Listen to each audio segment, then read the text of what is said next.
choosing 3 butterfly species to study. We chose the clouded sulfur, the painted lady, and the monarch, and this was just based on what was available to us.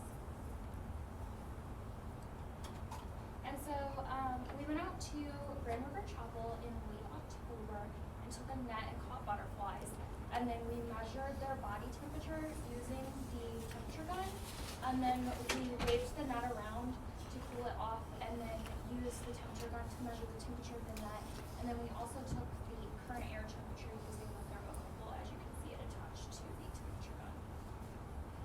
And so we also measured the orientation of the butterflies. So we looked to see if they were horizontal or vertical sitting on the flower, and then we recorded this on our data sheet and included it in our data.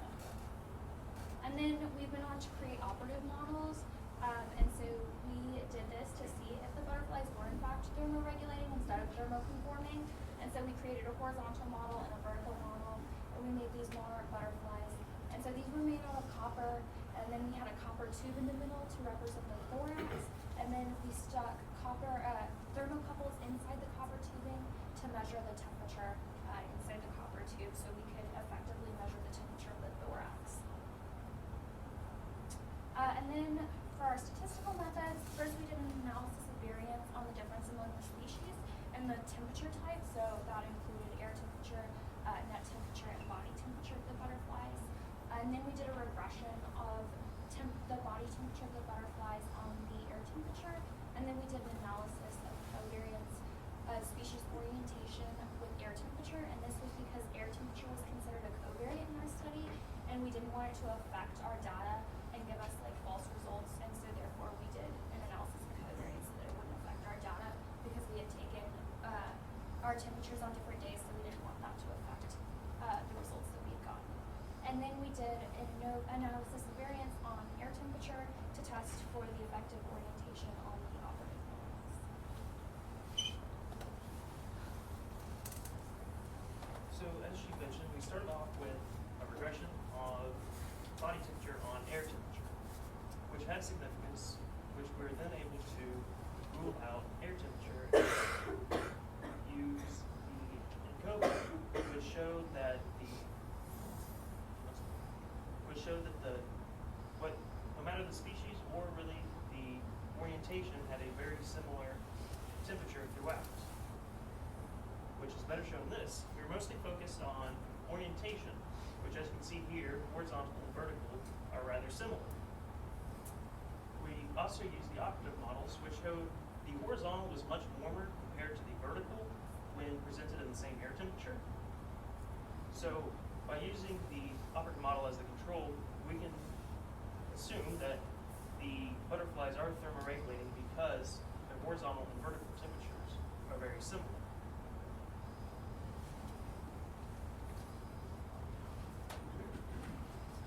Our hypothesis is supported in that butterflies do behaviorally thermoregulate regardless of their orientation of the flowers. In the previous slide, the model temperatures show that they are very similar in temperature, regardless of their orientation, whether horizontal or vertical. On this one, although they are very similar, you can see that they are slightly warmer when they are vertical or horizontal. I mean, when they are vertical and they are horizontal.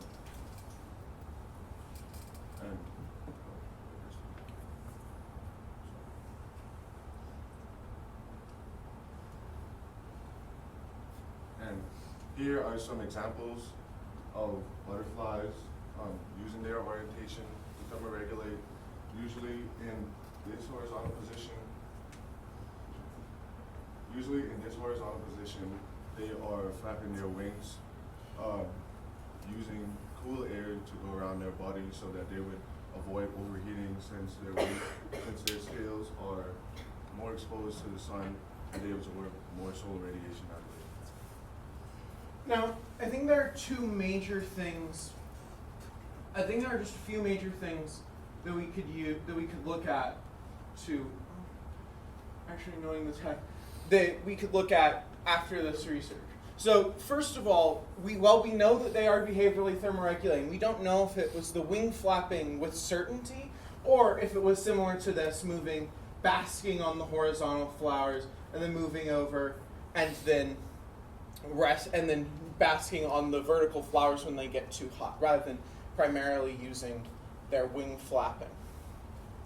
Also, we didn't manage to collect enough data just because of time limitations to really get any information on the differences between species.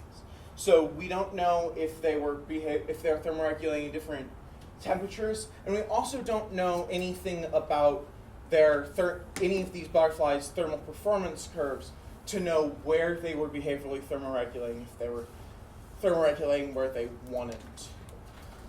So ultimately, we got good data that there was behavioral thermoregulation happening, but we didn't ultimately get enough to make many more conclusions other than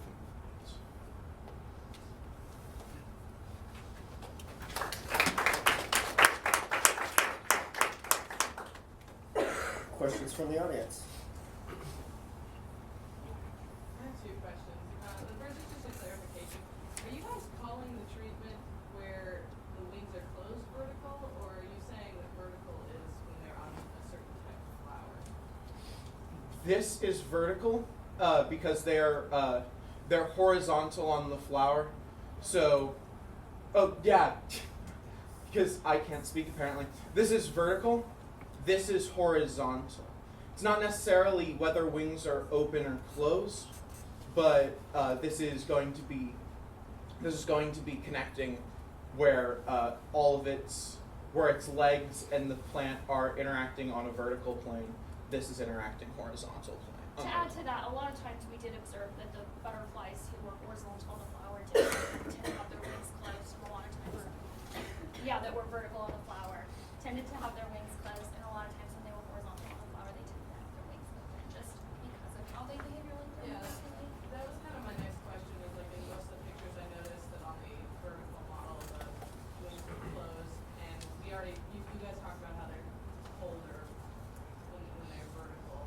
So my question is, how do they compensate for having to fly around to other flowers after they've been kind of in this vertical position and they're already cooler than the horizontal position? Yeah, so when they're in this vertical position, that's usually because they're too hot, and so if they get too cold, they have to switch usually to the horizontal position before they can move, because they have that optimal performance temperature, and so they have to take up heat in order to continue to fly.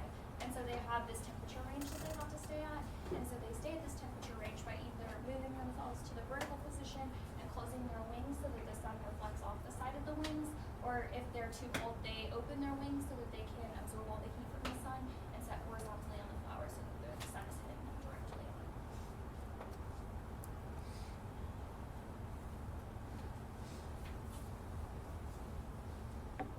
Other questions? From either class? Okay, I kind of have one. What if the sun is at 12 o'clock noon? Like, what if the sun's over there? Do they then go vertical and open their wings horizontally? I'm still a little confused about the difference between vertical and horizontal. But so like, if the sun's over there, are they going to be chilling on the vertical flower with their wings open? Usually they just move to where the sun was at and then sit directly in the sun with their wings open horizontally. But we didn't really specifically test like differences in sun movement. We tried to do it when the sun was like straight on, so that way they got the effective amount of sun, and we just kind of assumed in our study that they were getting direct sunlight. During what time of the day did you make your measurements? We made our measurements midday because it was the most. We determined that like from noon to 2 about was a good time that the sun would be like directly up in the sky and would be hitting them directly in the chapel. In the introduction, you contrasted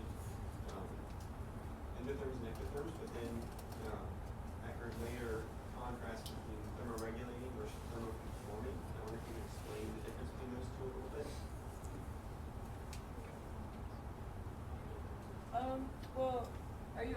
about the difference between endotherms and ectotherms, or Thermoregulating versus thermoconforming. Like behavior. Oh, okay. So thermoregulating is whenever they're at one body temperature, but they're trying to reach the optimal temperature, so they make changes, whether it's behavioral or whatever. They just try to absorb as much heat as possible to get to the optimal temperature. Whereas thermoconforming, that's what ectotherms do. They conform to the outside temperature around them. To clarify a little bit, like behavioral thermoregulation is typically the way that most ectotherms thermoregulate. So they change their behavior in order to warm or cool themselves based on where they need to be. And thermoconforming, they just have to be at whatever temperature the air temperature outside is at. They don't move themselves to become a different temperature. Good. Thank you. Go ahead. I just want to follow up on Yeah, that. that's a good. So are these butterflies thermoregulating or are they thermoconforming? And why? They are thermoregulating, and we can tell because here's our actual data, and they're roughly the same. Oh, what just happened? Go over to the computer and just put it on slideshow. That's even harder to Do you gesture. want to right stop now. pressing buttons? Where did it go? All right. I was just pressing the laser pointer button. I feel like that shouldn't break everything. Oh my Oh, I'm done. You're pressing buttons on the Oh, I side. was? Okay. Good to know. Loosen up your grip a little bit.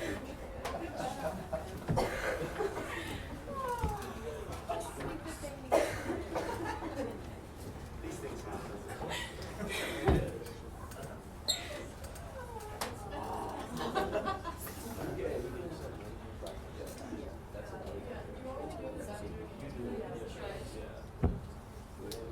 And I will not, so.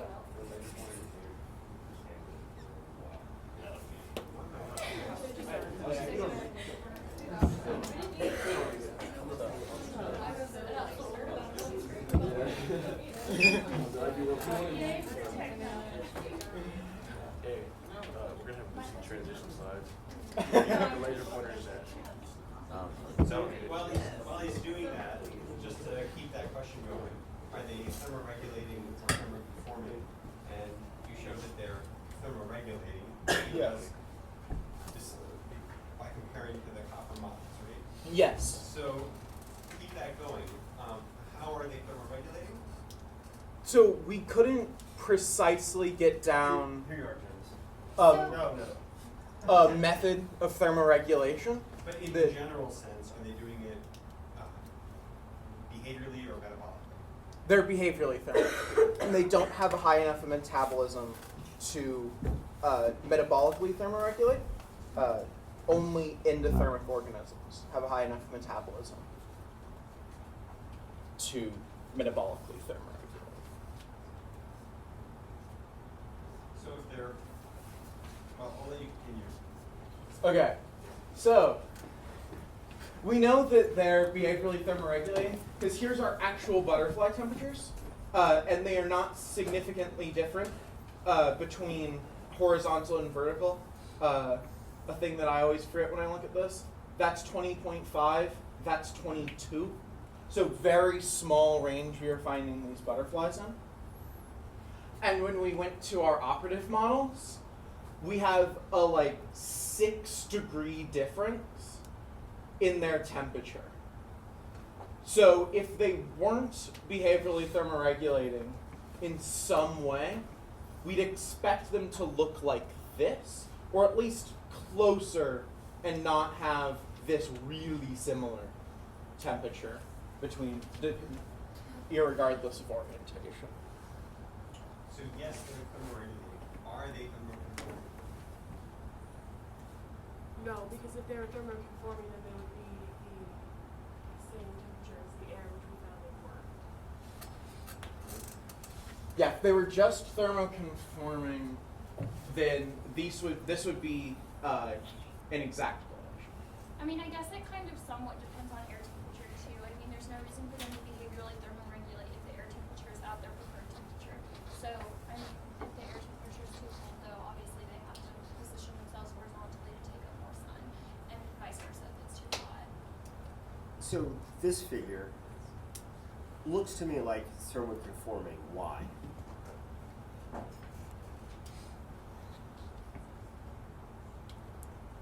Riley, you covered this slide.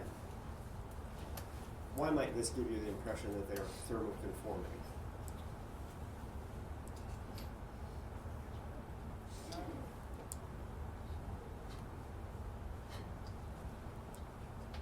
You actually said it in your coverage of the slide. Oh, is it due to the air temperature having significant? Yeah. The air temperature has significance, which, so that means that the body temperature and air temperature are kind of similar? Yeah, they're correlated. So now tell me, what about this slide makes you think that they might also be thermoregulating?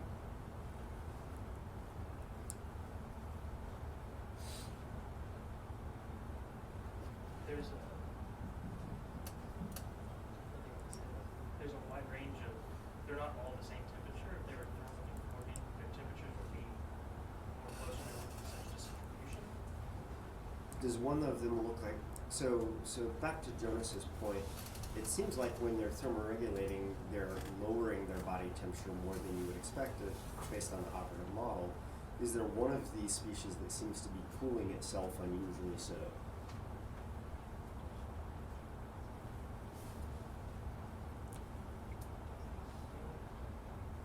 Dangerous flexible. It's more spread out towards the bottom.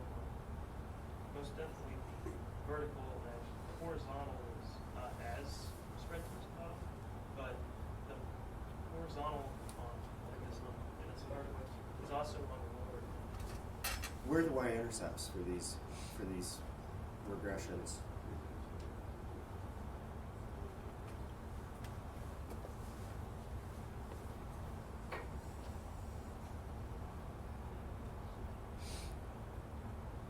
Flip to your ANCOVA results. Oop. ANCOVA? Yeah. That one right there. What's happening there that points towards thermoregulation?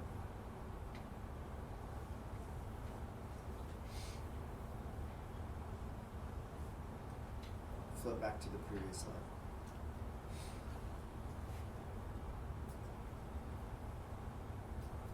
Flip back to the ANCOVA results.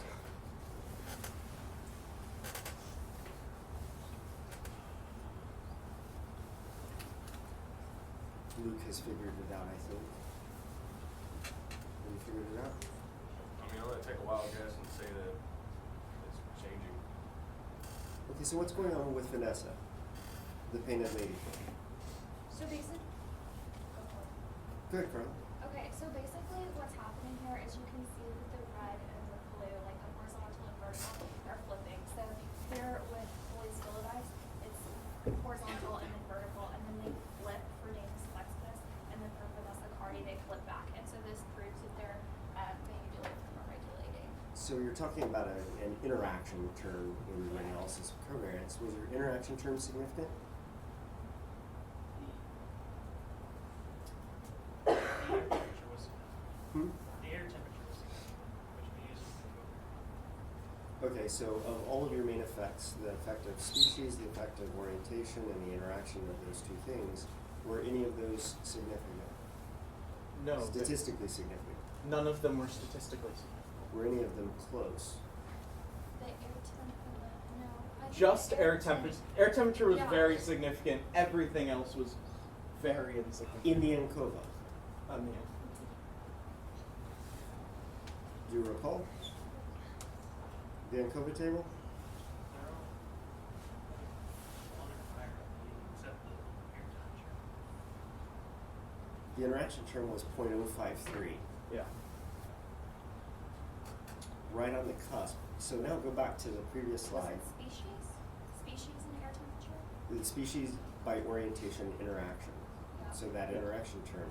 What's going on with Vanessa Cardui here? Basically, like, Vanessa Cardui is a lower y-intercept on the vertical, and so basically it's cooling itself more. For which one? The horizontal or the vertical? There's the vertical. There's the vertical. The middle graph. Really, those look about the same to me. The horizontal. The horizontal is lower, isn't it? When they're horizontally oriented, their y-intercept is actually lower than all of the other figures on this plot. If you, once again, if you go and look at their adjusted temperatures, which is why when you remove the effective air temperature, what's happening to Vanessa Cardui in the horizontal orientation? There's some shear support. They're actually cooler, yeah. So getting back to Dr. Judd's question, which seems like it was forever ago, are they thermoconforming or are they thermoregulating? It appears that they're somewhat at the mercy of whatever air temperature happens to be, but even within that, flip back to the previous slide, at least one of the species has the ability to significantly lower its temperature relative to the other ones, which is then evident when you go to the next slide. Remove the effective air temperature in the analysis. Does that answer your question, Dr. Bird? Okay. Took forever for us to work through that, but there it is. Other questions?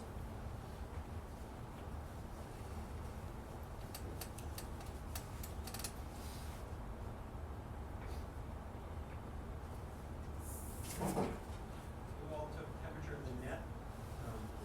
Can you talk about why you did that and whether that played any role in the results you found?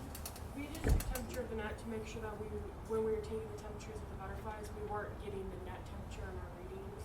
So after we released the butterfly, we took the temperature of the net to make sure that it wasn't the net temperature we were getting, it was the actual butterfly temperature that we were getting. We also wanted to make sure that the net temperature wasn't affecting the butterfly temperature. Like the butterflies weren't affecting the temperature. Kind of like, I understand you guys captured them, but then I saw the temperature gun on there, but kind of how did that work? I didn't really catch that. So we caught the butterflies in the net, and then we like held them tight against and put the temperature gun right against the butterfly. And after then we released the butterfly, we'd swing the net around again like we just caught a butterfly, and then take the net temperature with that temperature. And what were your net temperatures relative to air temperature and butterfly temperature? Yeah, they were just lower. They were generally lower. And you didn't show those data. White nets, right? They're white nets. One last question, building on Alexis. Can you go to the slide showing the example of butterfly orientation on the flowers?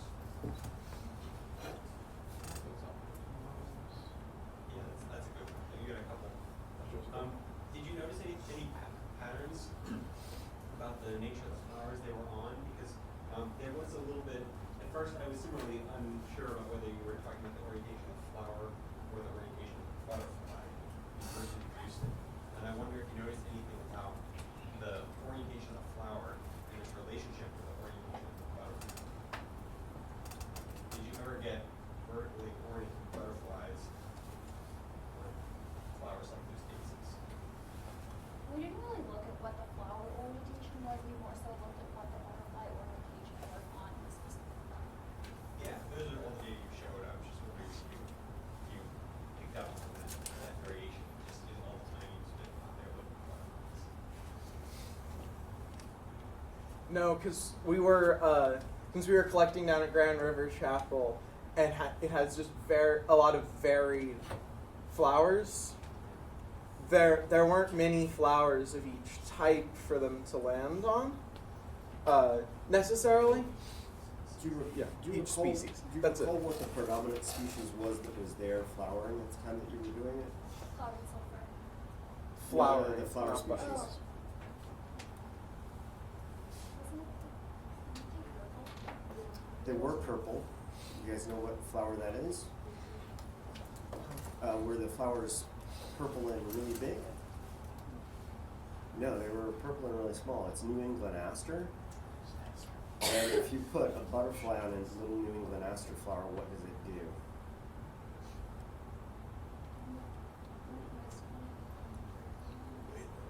oftentimes it just weighs it down. 'Cause Yeah, there's it little, sags. it just sags under the weight of the butterfly. So yeah. You didn't actually observe any butterflies on big things like daisies, No. things like that, because they weren't evident out there. Does that help? Yeah. Answer your question? Yeah, New England aster was the dominant flower that you guys saw there. That's the reason everybody was there, was because of all those New England asters.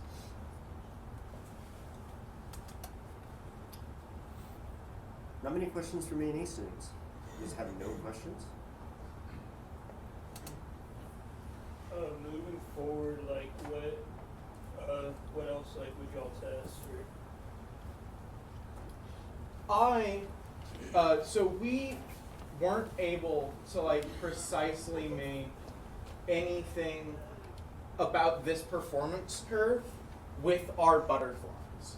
That we just didn't experiment with. So we can't know if the temperatures we were seeing were like in this range or if they were in this range. So it's hard to know how effectively the butterflies were thermoregulated And without actually trying to figure out what their curve is. And that would have required us to put them in a temperature gradient and bring them back to the lab and do that kind of thing. So that would be something that would be further research Yeah. that we could have done. So this actually gets to my last question. Jonas, when we were talking about further studies, you seem to be talking a lot about what their optimal temperature is, but Carly just mentioned something else that you didn't mention when you were talking about future steps. Carly, what is that activity that you just told us, what is that going to tell us about butterfly thermoregulation? So the thermal gradient will tell us what their preferred temperature is because they will, in the thermal gradient, migrate to what temperature they prefer to be at. And so that would give us an idea of what each species' preferred temperature was. Does an organism's preferred temperature always correspond to its optimal performance It temperature? doesn't. No. When does it typically not? It typically doesn't. Yeah. Yeah. So it typically doesn't when this gradient here is fairly steep. Then often preferred temperatures will end up around here, so it has some wiggle room if things go wrong. So that way it doesn't veer right off into dying because I overheated territory. So you'll often see it like around here-ish, just because then there's a nice buffer zone that the organism has. Back to Dr. Judd's question about thermoconformers versus thermoregulators. Do thermoconformers tend to have optimal temperatures and preferred temperatures that are the same, or do they tend to have optimal and preferred temperatures that are different? Sorry, I had to think through that in my own head a minute. They're different. What's that? For I said they're thermoconformers? different. Okay, so for thermoconformers, you will oftentimes find those temperatures to be different. What about thermoregulators? Typically they're close to the same. Typically, they're close to Yeah. the same. So this would also tell you something about Dr. Judd's question if you have the opportunity to put them in a thermogradient. Are there other questions? All right, let's thank these guys.